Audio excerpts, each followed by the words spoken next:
Hello everyone and welcome to this week's edition of my Become Unstoppable series. And as usual, I have an amazing guest for you who I'm going to bring up now. And today's guest, her name is Tracey, and she is known as Lady Menopause. Promising, here she is. Hey Julie, you're right. Seamless, darling, seamless today. Well, there we go.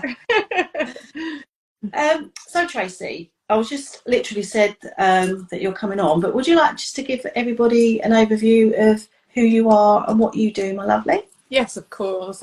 I'm Tracey Blamire, and I found a company called Lady Menopause. So I work with ladies, well, all of us that go through menopause, help alleviate the symptoms. I do a lot of studying. My background's very much health and fitness and nutrition, and with that knowledge and then more around menopause, I have put together like programs to help alleviate our menopause symptoms through lifestyle changes and nutrition, essentially. Amazing. And anyone who doesn't know me, I'm Julia Fitzpatrick and I'm the founder of Middleside Therapy and Coaching. And I work with business owners and professionals, male and female, to ignite their true potential so that they can basically become unstoppable. And I do that by helping them to understand the power of their imagination so that we can tap into their subconscious mind and uncover the limiting beliefs at the root cause and bring them out, get rid of them so that you can be free and you can be fearless and you can live your life and literally be unstoppable. Now, my main niche used to be women in the prime of their lives when I first started out, and I do absolutely still serve you beautiful women in the prime of your life, as I call it. But I'm just diversified into all different areas now. It's just like anything, isn't it? Once you start out, you find your feet and then you start seeing where your demographic is. So Tracey, before we really get into this, as always, I'm going to ask my guest, what does being unstoppable mean to you? Well, thanks, Julie. I did prepare for this because I knew that's what you were going to ask me. So I would say, firstly, being unstoppable for me is being positive. I'm a very positive person. I think we learn from our experiences. I do believe that things happen for a reason. And as an example to that, I've written a book which we will talk about, but when I first started writing my book, I lost everything. I was doing it in an app, lost everything, and I did sulk for a few weeks or maybe a couple of months. What do you mean you lost everything? Everything you'd written, do you mean? Everything I'd written for the book. I did it in an app thinking that would be the better place to do it, because then I figured it would be in the cloud and it won't get lost, whereas it's on my computer. If I lost my computer or my computer broke, I lose it. So yeah, so I lost literally everything I'd written. Went through to the company. I can't even remember who it was, and I wouldn't say anyway because it wouldn't be fair, but name and shame. No, name and shame, because I can't remember more than anything. But yes, I literally lost everything I'd written. And so I must admit, I first of all thought, no, I'll just get back on it. I remember what I was writing, but I didn't. I ended up sulking. Which is, I guess, me being very honest. Yeah. But then when I rewrote the book and started rewriting it, I did it in a whole different way. So in a way, I take the positive from that, that book wasn't meant to be, because it was probably a little bit more serious. Whereas the book I've written is a little bit more light-hearted, covering all the aspects of menopause and why we go through the symptoms, etc., but in a much more light-hearted way. So I do take the positive from that, is that, yeah, had my book not have been lost, then maybe I would have launched that or published that, and it wouldn't have been the right thing for me. So so firstly, being positive, I think, helps me be unstoppable. Continually learning. I always love learning new things, keeping up to date with the latest research, because things change. And I'm very open to that and very adaptable to that. And I mean, as an example, when I first trained as a personal trainer trainer and nutritionist, back in those days, it was quite a few years ago, and some still say it, but it was like breakfast is the most important meal of the day, where today there's a lot more research that suggests that intermittent fasting is actually right. a better for our health. So I'm very adaptable, always want to learn new things, always want to keep up to date with what's going on. My husband laughs at me because I'm always doing some sort of training course. Yeah, me too. And my husband does. I even enjoyed, I probably shouldn't admit to it, but I did the what's the driving one when you've been caught speeding? The driver awareness course. I even enjoyed doing that, which most people go, that was, so yeah, I just love training of any description.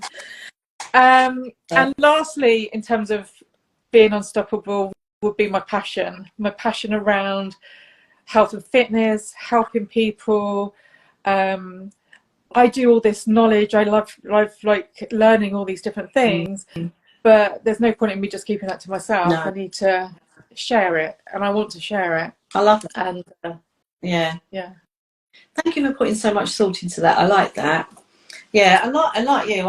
I never used to be like this. It's only sort of on the latter part, and where, especially since I've been doing what I'm doing now. But I'm on courses all the time. I don't stop now.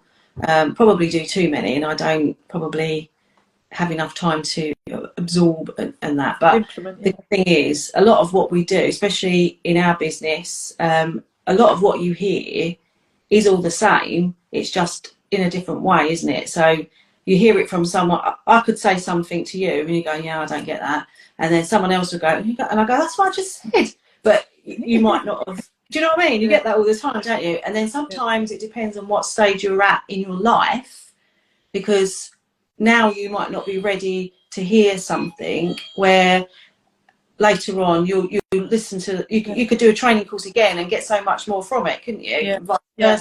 So I think it depends on what stage you are in your life, of what you absorb. And I'm very much relevant to you at that particular point. And we met in a business coaching environment, and the same with that, isn't it? Depending on where everybody's at different stages in their business, so something that you might get taught doesn't mean anything to you at that moment, but in a couple of weeks' time, you go, "Oh, I get what they were saying now," you know, because it's all part of that incremental learning, isn't it? And you know, finding out what you can do and what you can't do. So yeah, that's really good. I love that. So before we really get stuck into how you help people and what you do you want to do a brief overview of how you ended up being the Lady Menopause? What I mean, because you don't just wake up one day going, "Do you know what, I'm just going to talk about the menopause," do we? It doesn't work like that. No. And I did go to school thinking, you know, one day I want to be Lady Menopause. I don't think it's even something I even knew anything about, probably. Definitely wouldn't have known anything about the menopause at school. It's only just coming out now, isn't it? Never alone when we were kids. But that's it. Yeah, I mean, even as I started going into menopause, I didn't know I was until I spoke to a friend who told me how she was experiencing the same symptoms as me, and I was like, "Oh my god, yeah, that's how I feel." And then she talked about her experience, and that's the only point I was aware of it. But because it's not widely talked about, even still, while it's becoming better, it still isn't enough, I don't think. But yeah, so in terms of my story, I've always been passionate about health and fitness. Even from a very young age, I used to run around the block where we lived for fun. I used to do, I don't know if you ever remember this, Julie, I did cassette tapes, aerobic cassette tapes in my bedroom when I was about 12 years old. So that shows how old I am, right? Some people won't even know what you're talking about, will they, love? But I do. I know what you're talking about. Yeah, back in the day. But and then my passion really was running. It became running, not during school actually. I hated it at school. I hated cross country. But anyway, later in life, running was my thing. I've done marathons. I've done Brighton and London Marathon. Yeah, I've done quite a few half marathons, other 5K, 10K races. And it led me to train as a running coach. And then I set up my own running group, TV Runners, which was just a ladies local running group for beginners and improvers. Did that for quite a few years, for about 10 or so years. But then I started randomly falling over, and I would literally not put my hand out. I would face plant the pavement. And I went to see all sorts of different doctors and consultants, and everyone, they all just said, it's really weird that you do that, which obviously wasn't very helpful. Did become hugely frustrated, because we're talking about mental health in respect as well, is that was my stress release. Running was my stress release, and not being able to do that, and the frustration of everyone, all these doctors and consultants telling me there was nothing wrong.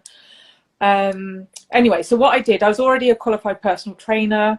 I took it upon myself to do some more studies, and I studied to become a biomechanics coach. So I did a course in biomechanics coaching, which helps me join the dots, because all the consultants I saw would specialise in one area of the body. So they specialise in the hip, that one specialises in the spine, but our body doesn't work in isolation to each other. We work as a whole. So I became a qualified biomechanics coach. From that sounds very posh, doesn't it? Does it? Very biomechanics coach.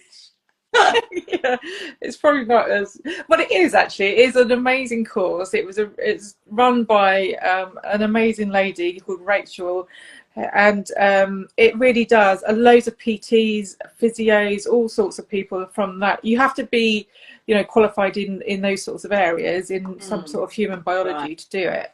Yeah. But it was amazing, and from that training, I was convinced then that the issues I was having were related to my nerves.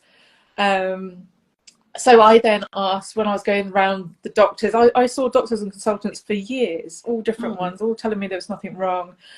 Then I asked to see a neurologist, still being told, no, there's nothing wrong with you. In December 2020, I saw my last consultant, who was a hip specialist, who really rudely told me my sciatic nerve on the x-ray looked fine and there's nothing wrong with me. And yeah, he was really mean. And then in January, literally a few weeks later after that, I got optic neuritis in my right eye, which meant I lost the vision in my right eye, not completely, and it has mainly come back. But at that point, I finally got to see a neurologist, because it was the nerve in my eye that was being affected. So that was in January 2021. And then in May 2021, I got diagnosed with multiple sclerosis, MS, which is a autoimmune disease that affects my nervous system. So whilst obviously that's never good news for anyone to have a diagnosis like that, it was such a huge relief, because it had been like 7-8 years not knowing what was happening and being told there was nothing. So with the steroids that I was put on, then it was also during COVID lockdown, which was a horrible time for many of us, and we couldn't do the things that we wanted to do.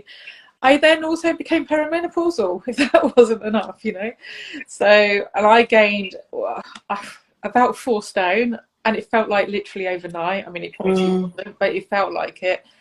And whereas I've always been very health and fitness orientated, never had a problem with my weight, it was all of a sudden, it was like, oh my God, what's going on? And it wasn't me, Yeah, so I can relate to that. Yeah. I think a lot of people can.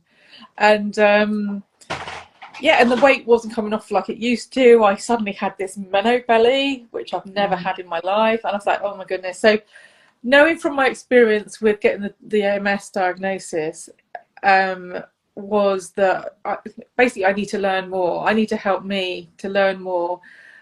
So I did some studies on menopause, menopause nutrition, and menopause, weight gain. And from that course that I did, I really gained an understanding of what are the changes that happen to us and why we then experience the symptoms that we do. And then from that knowledge could put together strategies to overcome them. Okay. And I think I said earlier, so it just seems that once I've got all this information, and I started putting in place all these different sort of strategies with myself first, and then with my clients that I already had, and helping them alleviate their symptoms. I was like, I need to share this. I want to share it with with everyone that's going through it, because it can feel like a grim time, but it should be one of the best phases of our lives, shouldn't it? You know.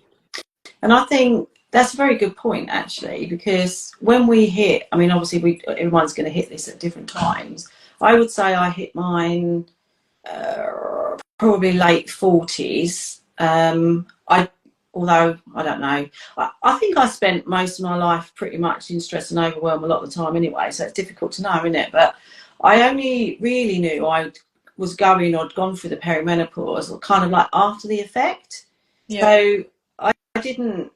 It was only when in 2020, August 20, in the middle of lockdown, then I was thrown my curveball in life and found myself unemployed. And I've always been the breadwinner.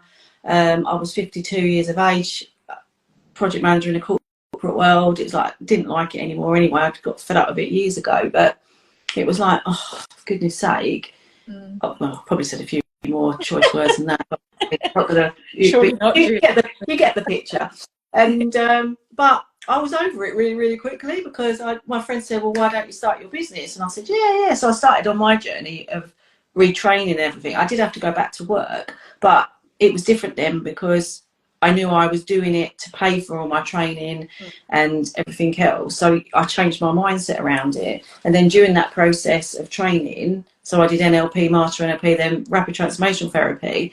And now I'm doing additional therapy training all the time. But it was only when I was looking back that I realised I'd actually gone through any of it. Yeah. When I was, because when as you know, like when you're in business, you get told to niche. So who's your target audience? So obviously yours is menopausal women. So when I started my therapy and coaching business, I thought, well, what do I know? Well, I know women of this age. So that's when my Become Unstoppable in the Prime of Your Life came about. Because I didn't want to say, oh, midlife and all that, and put a number on it, because it's quite different, isn't it? People are going through it at different stages. So I came up with my Become Unstoppable in the Prime of Your Life. So that's where my Become Unstoppable came from.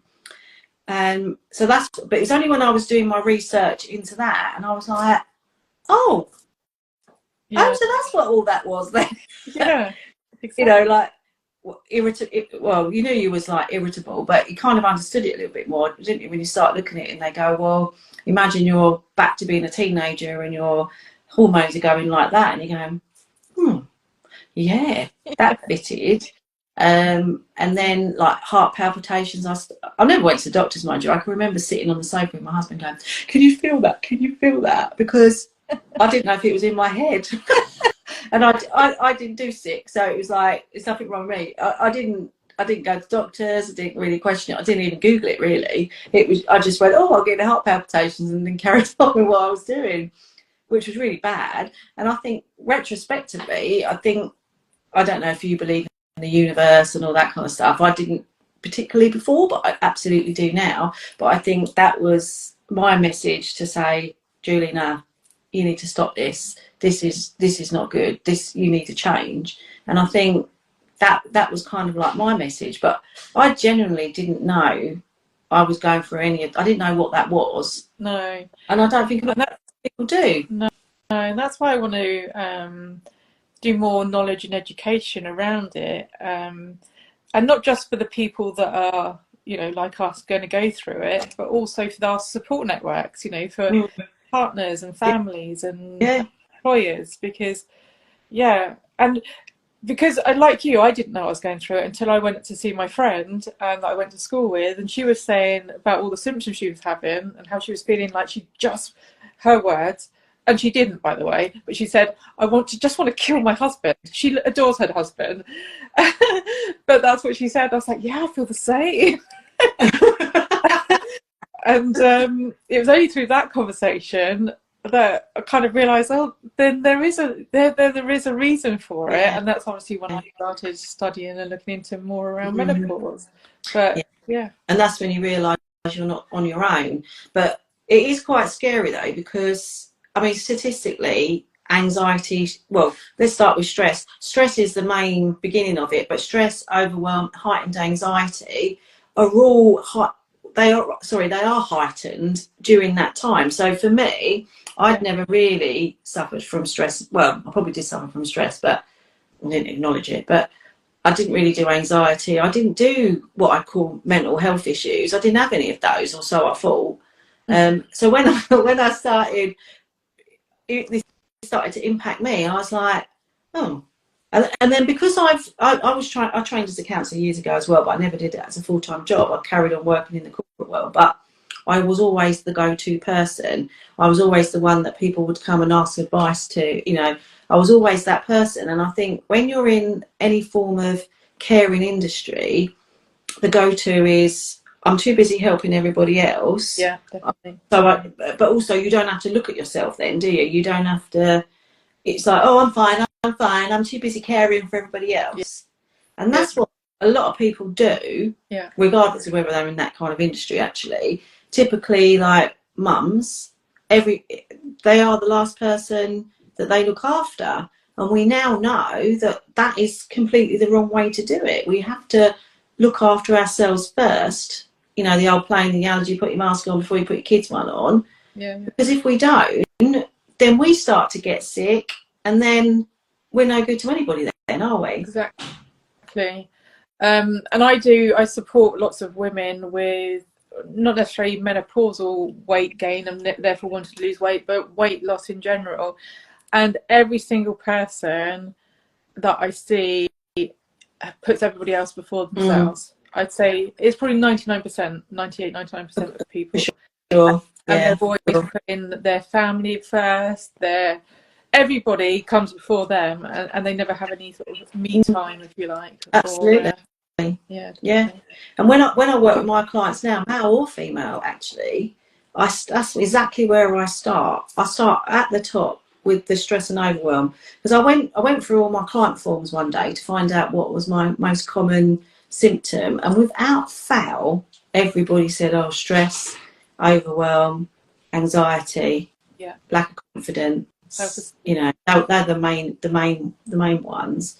And going back to what we were saying a minute ago, though, about when we get to this age, a lot of women, me included, probably you to an extent as well, is we get to that point where we feel like we've got no purpose, because we've been living a life maybe that we kind of don't necessarily want, but we kind of ended up doing. So for me, that was, I ended up, when my son was born, I earned the most money, so I went back to work, and I ended up being the main breadwinner. As a result of that, I never got to have another child, because that's just circumstances were what they were. Then I split up with my then husband, and then I was too old to have any more anyway. But I did get another child because I've got a stepson as well now. So I did get my second child. But I got to a point where I was just in this rut of my job. I was caught up with earning the money, and I just didn't enjoy it for a long time. And I think I completely lost my purpose and passion. Yeah. And then I started on that journey of changing all that. Now that's completely different. I just absolutely love doing what I'm doing, and I love getting up every day because I don't see it as work. So was that kind of similar for you? Yeah, no, 100%, definitely. I think as we get that little bit older and obviously go into menopause, that's why I do believe it's like these are the best years of our lives. You know, we've got to the point where we've either established our career, we've had the family if we wanted that, or if we didn't want that, we've done things that we wanted to do. Now this is a time where we should be enjoying ourselves. We're emotionally, well, I can say emotionally we should be more stable, but with take the menopause out of the equation. with the changes of and imbalances of our hormones, and then affecting our mood swings, and then the weight gain, then our self-esteem and all that. There is all of that. Take that out. But if we take that out, and that's like the idea of you and me though, Julie, is to help people see beyond all of that and what we can do to help people through that, so they are living the best years of their lives. Exactly. Yeah, exactly right. And I absolutely help loads of my clients to overcome their anxiety, stress and overwhelm and all that kind of stuff. But get understanding what their core root beliefs are and eradicating them, because it is only normally I'm not good enough, didn't have my needs met, felt different, felt unlovable. I think there's another one, but I've forgotten it. Menopause brain. But I can help with that side, right? And that helps them completely. And that can also actually help with physical conditions as well. I've worked with a lot of physical conditions because that can also be, even MS, even it can be through ongoing maybe childhood trauma or childhood issues, or leading up to where we are now in life, where it's there for a reason. It has what we call a role, function, purpose, intention. But that's another story. That's another story for another. I like the sound of that, though. I want to get more on that. Yeah, it is. I mean, I've helped clients with arthritis, Crohn's disease, skin conditions, cystitis, all these things, right? Because our brain's only job is to keep us safe, right? So what it does, it creates parts of us. So anxiety or whatever it is, whatever that condition is, and when I do the sessions with my client, we go and talk to that part, and we ask it what its role, function, purpose is, what's it here for, and it talks back to us. Obviously, it's you talking because it's your subconscious mind, but because it's in your subconscious mind, you don't know this, right? So, and then it'll go, oh, I don't know, I'm the part of Julie that came up with her anxiety. My role in Julie's life is to keep her safe, and I need to keep her safe because she'll make a fool of herself. And you do kind of, you go through that role, function, purpose, intention, and then we go, oh, how old was Julie when it came into her life? And it'll just come up with a number, 4. And then, oh, what was going on in Julie's life when she was 4? And it'll go back to a scene, and it'll be, oh, and then it'll all unravel from there. And then we say, thank you for helping me, but you can just jog on now, and then we get rid of it. There's a little bit more to it than that, but yeah, for the benefit of time. So sometimes it can be a lot of our physical conditions. In fact, only but last night on YouTube, someone in our group, actually, one who was on here a couple of weeks ago, she told me about it. There's a program called Emotion, and when you Google it, I might put that in the link. I'll try and put that out later. It wasn't particularly exciting, as in it was these famous people, not famous people as in celebs, but doctors and all of that, talking about all of this. And as I say, it wasn't particularly a glamorous film to watch, but it was really, really, really interesting, and I would definitely recommend watching it. And you're, oops, I'm going to cut you off then.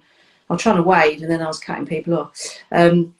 Yeah, definitely worth having a look at. I'll put that out later because it was really, really interesting, and you'll understand what I'm talking about a little bit more then. Yeah. No, it sounds interesting. But the power of the mind is massive, right? So, and I learned that back in my running days. So, running a marathon, running 26.2 miles or whatever it is.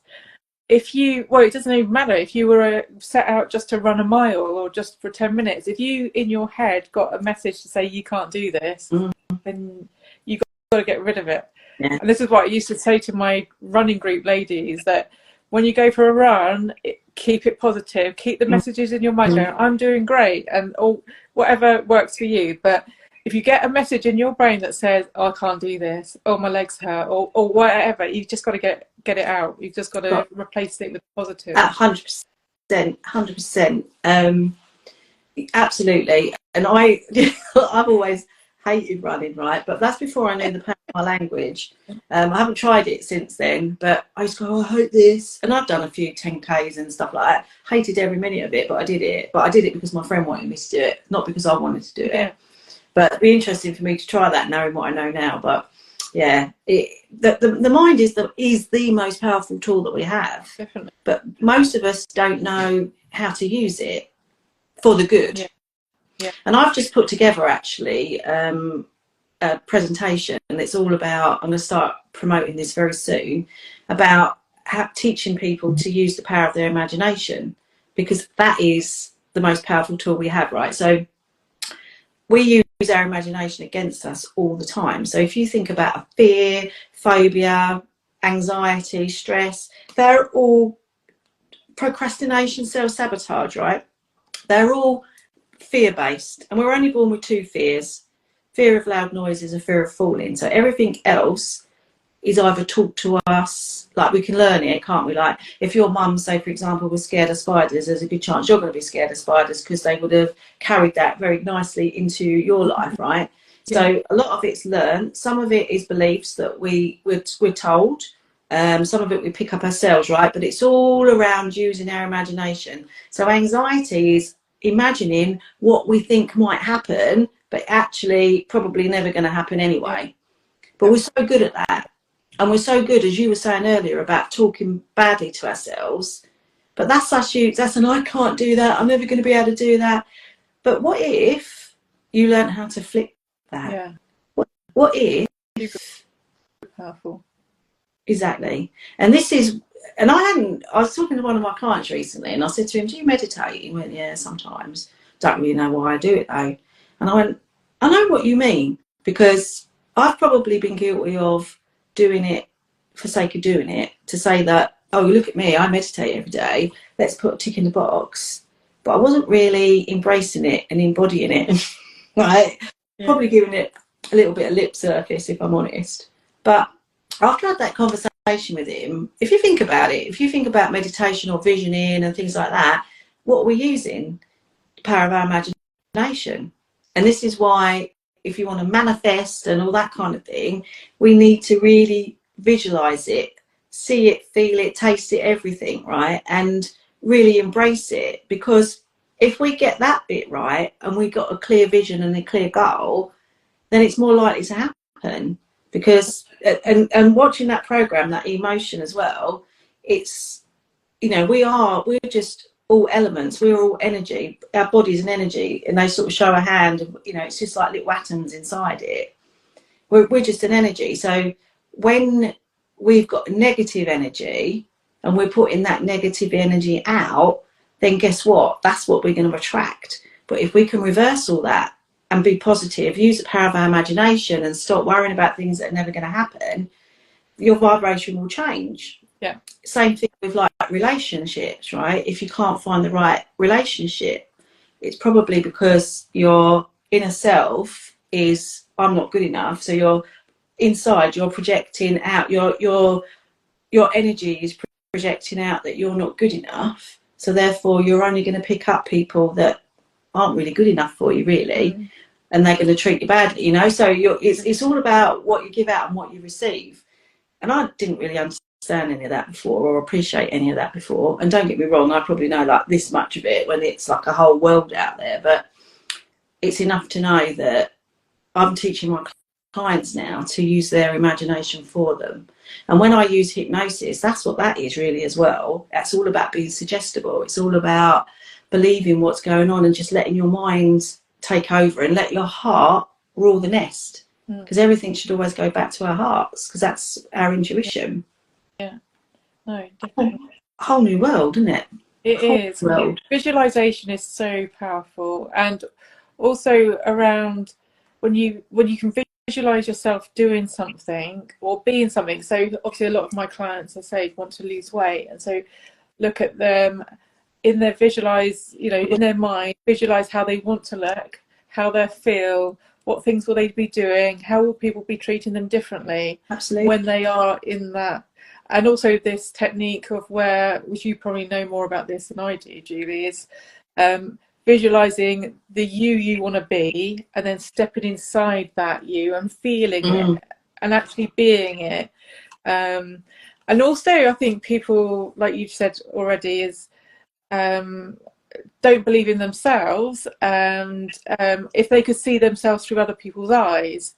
So that's another really good technique where you look at yourself through someone else's eyes, see what it is they love about you. I always use my daughter for this because she's gorgeous, and she does think I'm the best thing since sliced bread, which is so cute. she's my little what do you call it, cheerleader for sure. So when I do that, I will go into her mind and see myself through her eyes. And it's amazing because actually you see things or realise things you had no idea about. So yeah, the power of the mind is massive.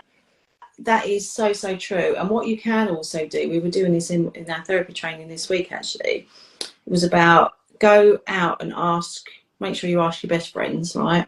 What qualities do they love about you? Why are they friends with you? And see what they come back with.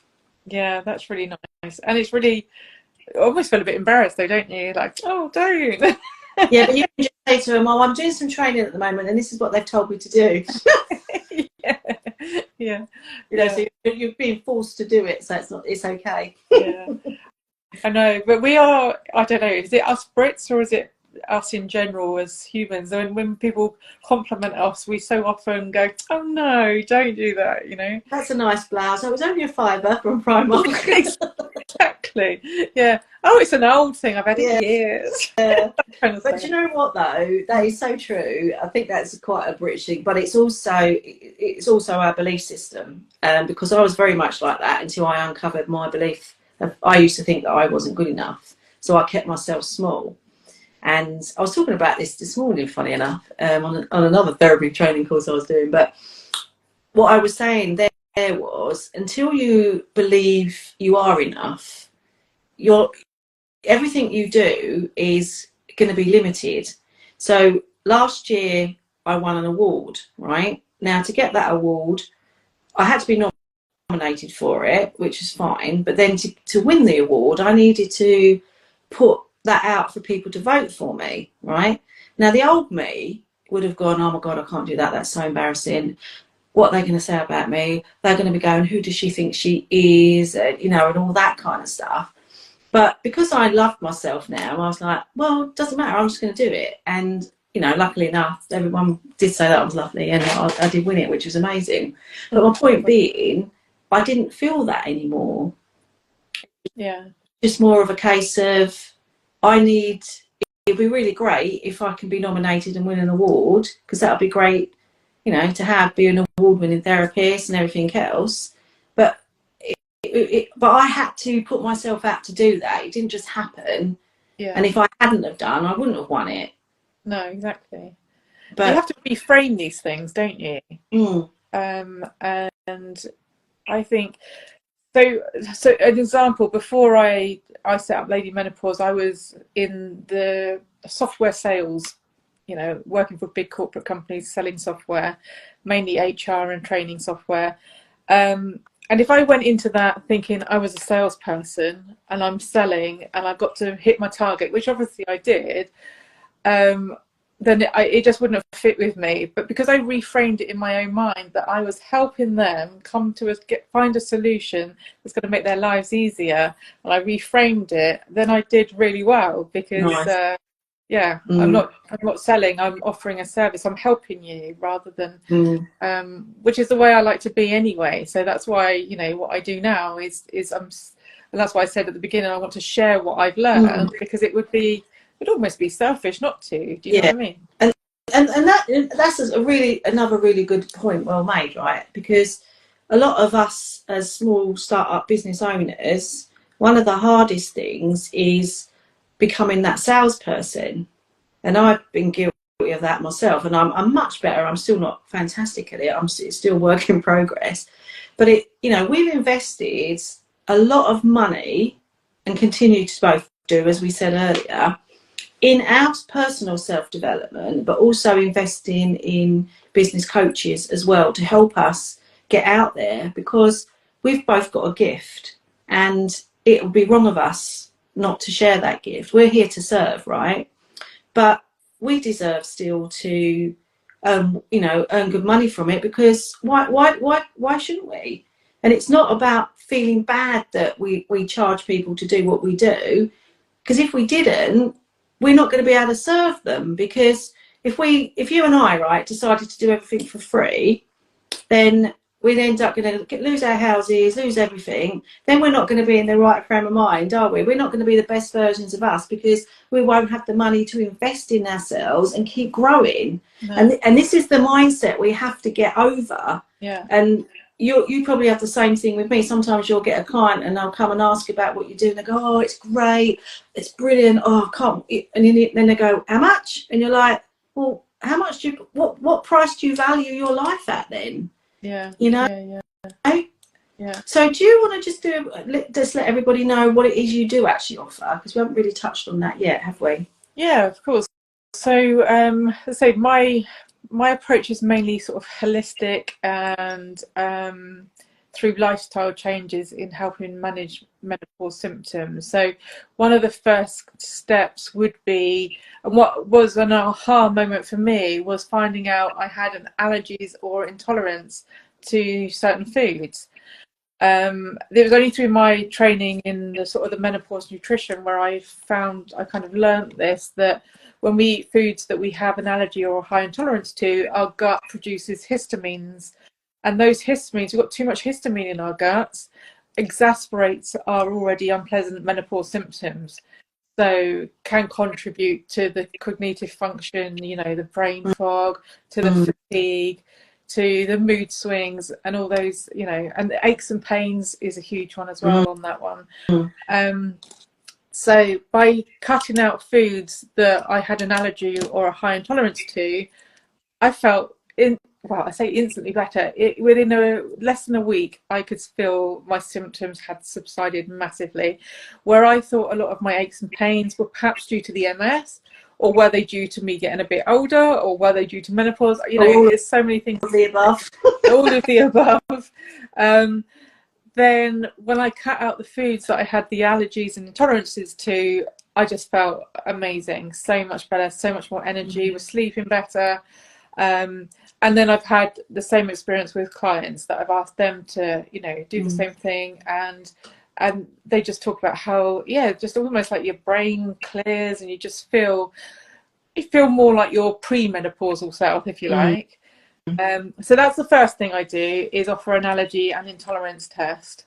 And then from that, I offer a sort of report and recommendations on what they should do as next steps. And if they want further guidance and support, I offer a 6-month program, call it Meno Harmony, which is over a course of 6 months. We go through different phases. So firstly, phase 1, focusing on improving gut health. So incorporating foods that will support gut health, and then going into the elimination of all those foods that you have an allergy or intolerance to. Perhaps there might be some foods that maybe the client wants to try reintroducing to see if there are any emotional or psychological effects on them. Just as some people like to do that as a way of just, what's the word, sort of getting kind of really believing in that was an issue for them, and they wanted to see whether if I introduce it, do I get any more symptoms. So that can be a good way of doing that. So we'll go through that process, then go through the process of preparing meal plans. So there are foods that contain like phytoestrogens that help balance hormones, which are particularly good during menopause as well. So using their intolerances, or understanding their intolerances and allergies, knowing the foods that will enhance their well-being during menopause, and then we'll work with them on putting together food plans, meal plans, personalized to them. And then also going on to other aspects, like what can we do to relieve stress, doing some mindfulness, in some cases referring them to people like yourself, Julie, for that extra kind of therapist work on, that's so huge as well. So that's what I do, in essence, is work on the whole holistic approach and personalize the plan to the person. So we're all different, aren't we, at the end of the day? Yeah, completely. Yeah, what someone can eat, someone else can't. I mean, you could have 4 people in front of you, couldn't you, all eating a banana, but everyone would react differently to it, wouldn't they? Because of the way that their bodies work. Exactly. Yeah. And do you want to tell them about your book? Yes, I'd love to. Yeah, so it's being published in the next day or two on Amazon. So I'm very excited about that. It will be also available on Kindle as a soft copy. It's called The Hot, the Cold, and the Where Did I Put My Sandwich Stage of Life. So it's intended as educational, as well as, you know, understanding why we go through the symptoms and have the symptoms that we have. The things and steps, I go through my 8-step plan of things we can incorporate to help manage those. I touch on HRT, but HRT isn't the main focus of the book, because obviously not everyone can take HRT for health reasons or personal, you know, reasons. So I do touch on it because I couldn't do a book without. But I do it in a, hopefully it's going to be found as a quite light-hearted way of looking at menopause. It should be the fun time of our life. We should be living it to the full. And also the back kind of pages, you've got your own sort of my menopause journal, where I encourage you to put together your new morning routine, and you're listing all the foods that are good for hormone balancing that you like, and then preparing your own meal plan. So there's a whole journal piece as well to help be an actual tool for people to really embrace. I love the title. I remember you put it on the group, didn't you, to ask us to see what we thought. But I mean, that is so true, isn't it? Like, how many times did you get up and go and walk somewhere and go, what did I come in here for? All the time. Literally. Yeah, the brain fog is a brilliant one. And I mean, that was one of the things that made me even more stressed, I think, and overwhelmed when I was at work, because I was working with people that I'd worked with for a long time, and I'd go in a meeting with them and I couldn't even remember their names. And like, you know, because I was a project manager and probably leading the meeting, normally I'd go, oh, you know, I'd introduce everybody to everybody. And in the end, I used to go, oh, do you want to introduce yourself? Yeah, I've done that. And that was a good thing with Zoom, when we had to do a lot of it on Zoom, because mostly people's names come up. It's so much easier. And it's like, oh my God, thank God for that. And you go, oh, is that your name? Oh, okay. But yeah, it sounds amazing. It sounds amazing. And hopefully that's going to get to #1. I'd love it if it doesn't. Yeah. Well, yeah. I've done a little bit of sort of marketing within my kind of network, and I have had so many people that I need your book. I just need that. That's exactly what I need. Oh, I'm always forgetting where I'm putting everything. Exactly what you just said. So yeah. So I'm hoping, it's going to be. Well, it's certainly, if it helps one person, you know, feel better, then I feel like I've done a good job, you know. Yeah, and like I said to you, I can't put it on when I put the Instagram video out, but when I put it up on my YouTube channel, everybody, Millicide Therapy and Coaching, if you pop over there and subscribe, that would be marvellous. But on there, I've got all of my interviews like this one with my Become Unstoppable series, and there's also quite a few interviews on there that clients have very kindly come on and done an interview with me just like this as well. And then there's some really short client testimonials on there as well. There's a couple of other smaller videos. So what I'll do is when I post it on there, I can absolutely put the link to your book in there, and I normally put where they can find you and things like that. So I know we're on Instagram right now, but this is not currently your main social media, is it? You're on Facebook. Well, you're on both, but you're more focused on. Yeah, I'm mainly on Facebook. And I call it Lady Menopause on Facebook, and also my website is ladymenopause.co.uk, which gives all the links to everything I'm doing on there as well. And there will be a link to my book when it's there, which should only be like tomorrow or the next day. So by the end of this week. Yeah, brilliant. There's a full moon on Friday tomorrow, and I heard that's a good time for new things. So hopefully it will be tomorrow. Well, as soon as you got it, let us all know, and I'm quite happy to promote it for you on my social media as well. Happy to do that. Looking forward to seeing it. Yeah, is it a long book, short book, or?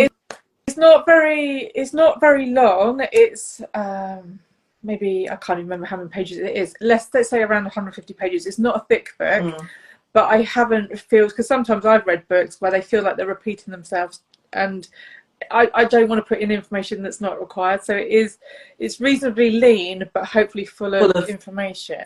It's not the amount of pages, love, is it? It's not the, what is it? It's not the quantity. It's the quality. Yeah. So it's definitely not a doorstop. But to be honest, someone's more likely to pick up a smaller book than a big book, right? Because sometimes they if you've got a book like that, you're like, oh, it's quite overwhelming, right?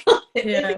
You go, do you know what? I could probably knock that out in a couple of hours, and then you're more likely to read it. Yeah, and then it's intended also as a future reference as well. So there's lists of foods that contain phytoestrogens, Right. which are foods that balance your hormones, and there's a list of those. There's a list of all the sort of the key nutritional aspects that you need in menopause. I've listed all the foods, and then so you can put together your own list in the My Menopausal Journal. You can put together your own list. Oh, okay. These are the foods I like. These are the foods I like that contain phytoestrogens. So they're the ones I know I need to include in my daily diet. Oh, that's amazing though, to even have written a book. I mean, I'm an international best-selling co-author, don't you know? Oh, really? But yeah, it's a collaboration book. It's a collaboration book, but I've got my story in there, so that's quite good. And I am in the middle of writing a book, although I haven't done much on it. But when my loofah died, I had this. I've never had this happen to me before either. That the next day I had this message about, Julie, you've got to write a book, and it's going to be about Luther and his story, and about how he impacted other people in a positive way, and also how other animals have impacted humans in a positive way. So at the very early doors at the moment. Yeah. But Luther was your dog, wasn't it? Yeah, Luther's my Great Dane doggy. Oh, bless him. He passed away, and he was my therapy dog. But interestingly, this weekend we're looking after his sister Bella, who was she was a dead ringer. They were identical really, except for he was much bigger, and they were like that. They were really close friends. So we're having her for 5 days. So it's going to be amazing to have another Dane in the house, but also amazing that it's his sister. Although we are a bit apprehensive, we're not sure which way we're going to go. When we're going to love it all. Oh God. Oh, it will be emotional for sure. But yeah. Our pets are so important to us, aren't they? Animals are so important. Yeah, exactly right. But listen, lovely, thank you so much for coming on. It's been a joy having you. I hope everyone's enjoyed it, and this will be repurposed onto my Instagram, so it'll be there to view. And as I said, I'll actually put it up on the YouTube channel. That'll take a couple of days, but once it's on there, I'll let you know, and I'll send out the link for that as well. So thank you, everybody. Thank you, Tracey. All have an amazing day, and I'll see you soon. Yeah, thank you so much, Julie. I've really enjoyed it. Good. Take care. See you all next week. And I've got another guest who obviously I can't remember who it is right now, but don't worry, I've got one for you. Watch this space.